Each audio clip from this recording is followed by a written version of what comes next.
Welcome to the Brad and Taylor Show. Today we have Madeline LaFave. You're listening to The Brad and Taylor Show, a podcast that inspires entrepreneurs to pursue their passions. We're sitting down with some of the best to learn how they got started and some lessons they learned along the way. Hey, Madeline. Hi, how are you? We're good. How are you doing? I'm doing really well. Awesome. I like it. Well, let's get this show started. Tell us a little bit about you. What do you do? Well, I am a full-time residential real estate agent, and I work primarily in Southeast Michigan. Awesome. So tell us a little bit how in the world did you get into real estate? What did you do before real estate? So as probably most people, I think in this industry, it's always a funny story or a weird story of how we got into it. So real estate was not technically something I ever considered getting into. Growing up, originally, I wanted to be a veterinarian, and that didn't pan out because I pass out when I see blood, so that wasn't going to work. I went to school. I got my bachelor's degree in health science with a minor in exercise science and a concentration in pre-physical therapy. So originally, I was going to pursue a doctoral degree in physical therapy after that. But then kind of just reevaluating my life and looking at, I paid my way through school going, do I want to go to school for another 3 years and get into more debt before I can even really start working in my field? Or do I want to, see what else is out there? Yeah. So I chose, let's see what else is out there. And come to find out pretty quickly, there's not a lot that you can do with a bachelor's degree in science and all those crazy things I just said. There's not a lot of career opportunities without pursuing some kind of graduate degree. Mm-hmm. So then I was open to looking at, other fields and just kind of keeping an open mind about everything. And this opportunity kind of just fell into my lap. I went in for an interview, believe it or not, actually, to be a mortgage loan officer. That's what I thought I was going for the interview for. And it turned out to be, I'm sitting in this interview being asked why I would want to be a real estate agent. And I said, well, I don't.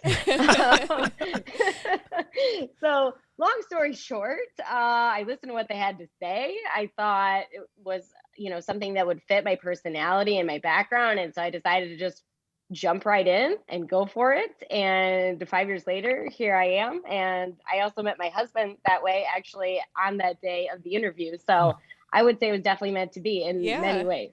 That's awesome. Yeah, it sounds like it. So when you joined into real estate, you joined on a team then to start? Yes, Okay. I did. Yes, it was a different team than I'm with now. It was originally In Network Real Estate was the team that I was with, who eventually became Keller Williams Central. Mm-hmm. And I was with them for a couple of years. And then I transferred over to True Realty, which is where I am now, which was started by one of my mentors, Craig Ward. And so I love it there. We're a small little team now. We have, I think we're at 9 agents total, and a few of those are part-time. So it's very much like a family feel. It's not a giant team, like a lot of teams out there, which nothing wrong with that. But I like having the kind of the smaller family feel. And, that way when I need something or when someone else needs something, it doesn't feel like, a burden to run around and ask for help. It's like we want to help each other out because, we care about each other. So yeah, I'm really, really happy there at True. Awesome. Did you get any advice when you first started out that kind of stuck with you through the last 5 years? I think the biggest thing for me is never miss an opportunity to tell people about, what you do or remind people about what you do. Because there's kind of like 2 examples of that. Like I'm amazed by the amount of business that I've gotten just by in conversation with people maybe I've never even met before and just being like, oh yeah, what do you do? I'm a real estate agent. And, those people being like, oh, really? Okay, well, I want to buy a house. That like literally happened to me at jury duty. I got 2 clients just by going to jury duty, the most random thing. That's awesome.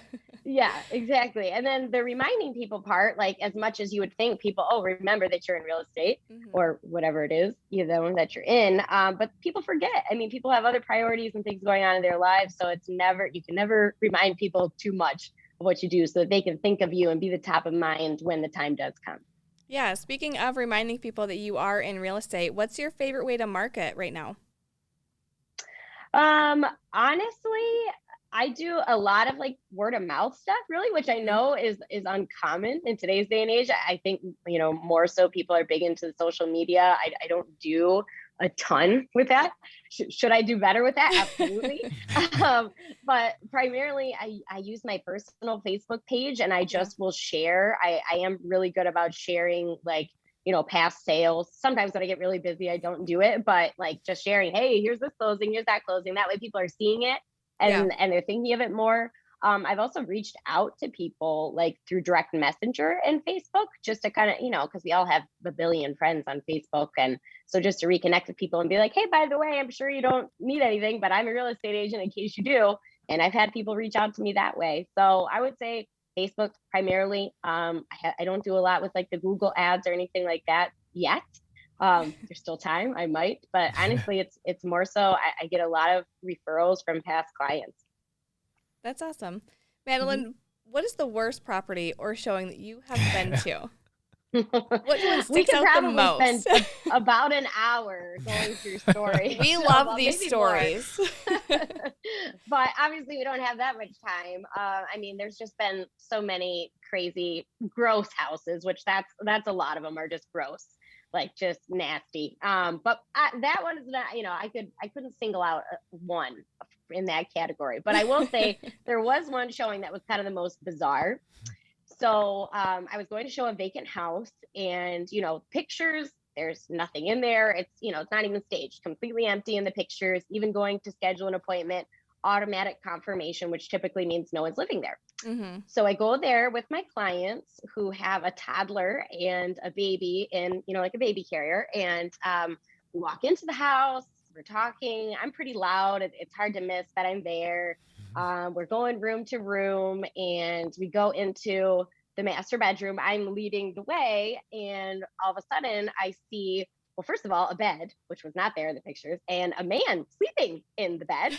So not knowing anything else about this, I'm like, okay, there's a squatter in this house. So I like automatically, I'm like, all right, I need to get my clients out of here. Like we're in danger, maybe, I don't know. Yeah. I slowly turn around and I just like signal to my clients to get out of the room. And then I'm just like, trying to get them out of the house. And I'm like whispering, I'm like, there's somebody in the house. We gotta go. So we get out, lock the doors. Well, turns out I call the agent, the listing agent, and apparently it was a nephew of the owners who was living there to, keep up with the house. But I'm like, you might want to let people know there's someone there, especially when we've been in the house for 20 minutes and they have not stirred. And this was at probably like 12 noon. Okay, this is not 8 a.m. where someone would normally and be he was sleeping. So he probably didn't even know you guys were there. No, and that's the funniest part is he had no idea that we came in and went. So yeah, that was probably the craziest. And luckily it wasn't a true squatter and it wasn't that bad. Yeah. Well, you never know with those situations, especially when you're bringing your client in too to see the house with their kids. Exactly. You never know. So better be safe than sorry. Absolutely. So go ahead. You go ahead. If you could start over today, what was one thing you would change? Well, probably start even sooner, based on, kind of my journey to get here. Obviously more time in the market would only benefit me. So start sooner if I could have. And then also, spend more time, nurturing warm leads, people who actually want to work with you, and spend less time chasing the cold leads. I did a lot, especially in my early days, which I'm grateful for the experience that I had, but I did a lot of business with like Zillow leads and things like that. People who don't know you from Adam, they're just, you get connected with them on the internet. And granted, I've had a ton of great experiences with people like that, which is wonderful. But I spent a lot of time chasing down those people and doing all kinds of follow-up with them. And it's like, well, they don't know you, so why would they want to work with you? It's better to spend time, with the people who do want to work with you and know you, and then they'll send you even more referrals. Do you have a good way of recognizing if it's a good lead or a bad lead right off the bat? Or do you kind of just have to play it out and see how it goes? I mean, you definitely have to play it out and see how it goes. But I think that the initial conversation, especially if we're talking about like a cold lead, right? You can tell pretty quickly in a conversation whether it's going to be a good fit or not. If people are nice, and because that's the thing with me and my personality is I really try to connect with people, especially if it is on the phone where they can't see you. It's really important to come off as warm and nurturing and as opposed to being cold and standoffish. People are going to appreciate that more. So I think if you have a good connection on the first phone call with them, more likely to be a good lead, as opposed to if they're pretty quick and like, okay, I just want to see this house. Yes, no, short answer, stuff like that. And you can already tell things are not going good. That being said, I mean, there's some times where it seems like it's a good lead, and then it turns out, because average, people in the market, they don't know how things work. They might seem really nice, and then it turns out, oh, well, we already have an agent. I was just calling you because they didn't answer the phone. Right. It's always an adventure, that's for sure. Speaking of that, I know the cold leads too. Do you see at all, like the people who maybe are new time home buyers, they don't know the process, so they contact you before they're pre-approved? Does that turn into a good lead, or are those typically bad leads? They're like, I want to see this house. Yeah. It really depends. I would say more often, if they aren't, there's more of a likelihood that it's not going to pan into anything. But then again, maybe it's just not now is the right time. And then you can kind of follow up with them and nurture that lead and get them connected with someone to get pre-approved. And then maybe a year from now, because the funny thing is, I have had that happen with like cold leads. I actually had a few closing this year where it was somebody I connected with 2 or 3 years ago, even, who reached back out to me, and I had met them through the internet, and they're like, "Hey, we're ready to go now. If you are," I'm like, "Okay, like, oh yeah, let's do it." Sign us up. Yeah. But I mean, I'm pretty good with if I connect with someone, and even if it is a cold lead or not, and they're not pre-approved, I can just direct them over to someone who can help them, and probably put them in a better place than if they came to me with a pre-approval already.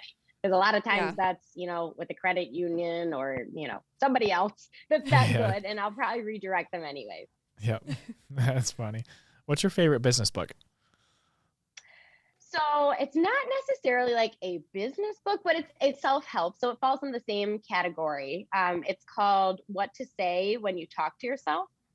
And I'm going to totally butcher the author's name, but his name is Shad Helmstetter. Extremely unique name. It sounds right to me. Yeah, we don't know a great book. Right. I could have completely made up that name. Right. But yeah, so it's about the power of your thoughts, and even like your subconscious, and how what you're saying to yourself inside your mind is basically reinforcing your subconscious mind, and the way that basically your mind projects to yourself who you are. And it talks about ways to change that and work on that. And the author actually has a website and has like podcasts and affirmations and stuff. So I've followed more of his work as well, and I found that really helpful, because business or not, we all need help with that kind of stuff.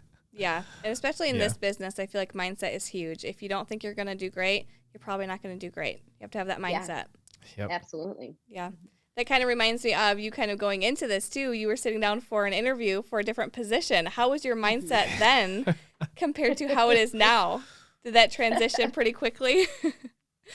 Yeah, it did. I mean, honestly, from that time, from like that question, of course, I was kind of like completely thrown off, but it was a matter of a day or so, I think, between making the decision I wanted to go for it and jumping right into studying for my license. And then once I was licensed, a week later, it was like, okay, go out and show your first house, go out and write your first offer. It was just like, I didn't really have time to think about much else. It was just, okay, here we go, which honestly, I think that's the best way to do it. And I'm glad that it went that way, even though it wasn't exactly at all what I pictured. Okay. So I need to know, like, did you ever figure out how you went from going for a mortgage interview to real estate?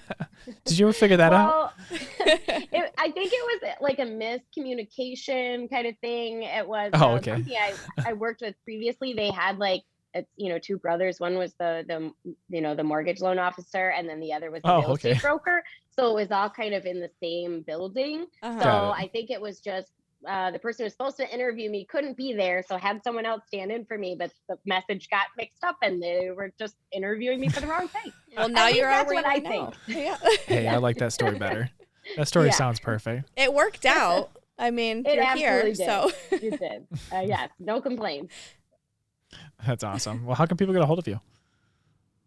Probably the easiest way is by phone. Most people love to text, and so do I, quite frankly. So that's probably the fastest way. Otherwise, if you call me, I will answer my phone unless I'm in front of somebody. And if I am, I will call you right back. That's probably the best way. email. I get 8 million of those, just like everybody else, but I do my very best to see them and respond to them quickly. And then otherwise, I am on Facebook. I do have a business page, and I get those direct messages.